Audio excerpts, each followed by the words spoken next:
We talked about this last week. Back in April 9th, 1944, Vice President Henry Wallace, Vice President of the United States under FDR, FDR's second vice president, Harry Truman was his third. He wrote an op-ed for the New York Times about fascism in the United States. And this is what he said about American fascists.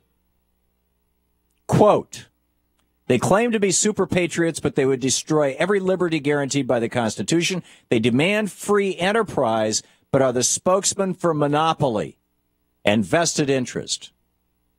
Their final objective, toward which all of their deceit is directed, is to capture political power, so that, using the power of the state and the power of the marketplace simultaneously, they may keep the common man in eternal subjection. Are we here yet? Well, no, not quite yet. I remember going to Singapore back in the late 90s. I was writing books on education and attention deficit disorder and all this kind of stuff. I have 5, 6, 7 books, I don't know how many, on that topic. And one of them, ADD, A Different Perception, and the most recent the Edison gene, really fundamentally transformed in psychiatry in the United States and around the world. I've spoken on this from Australia to the UK, literally all over the world. This idea that people with ADD are not broken, that they're actually hunters in a farmer's world. Okay. I came up with this idea. I published it. I wrote books about it. I first published about it in 1980 in the Journal of Orthomolecular Psychiatry, when I was running a residential treatment facility for abused kids in New Hampshire. And we tried the Feingold diet, and I'd really been digging into this stuff. So anyhow, I was in Singapore, invited by a group of parents and educators to speak on ADD in the classroom. And I didn't know anything about Singapore's government or how it was run. I did know that if the taxi drivers had little alarms in their cars, so if they went over a certain speed, the car would start going bing, bing, bing, bing, and they'd slow right down. They were scared to death of getting a speeding ticket. I just figured the fines were huge. And I saw the sign as you came into the airport that said, if you are bringing drugs into Singapore, you will receive the death penalty. That was rather, and it was in bright red on the immigration form that you fill out when you come into the country. You know, where, you know, yes, I'm not carrying more than $10,000 in currency. You know, yes, I'm not carrying drugs because I realize that I will be put to death. And I had heard that you couldn't buy or chew bubble gum in the country. It was illegal to bring it in because people spit it on the sidewalk, and that was against the law. But I didn't really know that much about the government. So I'm giving my speech to these parents. And they're complaining about, you know, the schools are kind of underfunded and they're not, you know, they're having some problems with their schools. And so one of them stands up and says, what do you suggest we do? And I said, I would suggest that you organize and involve yourself in political activity, because politics, you know, you have public schools in Singapore.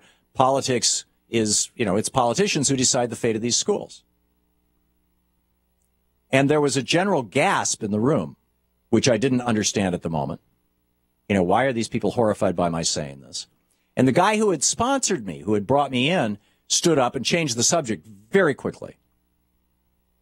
So I get back to my hotel that night. Now, after the speech, we went out and we had lunch, or dinner rather, with a group of the people who had been there for my speech and the organizers. Very nice meal at a very fancy restaurant. Singapore is a very prosperous country. It's a city-state. It's a city and a country, all in one.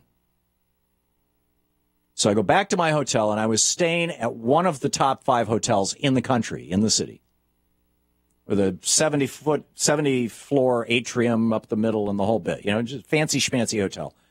Go up to my room. I open the door, and the room has been torn apart. It's been trashed.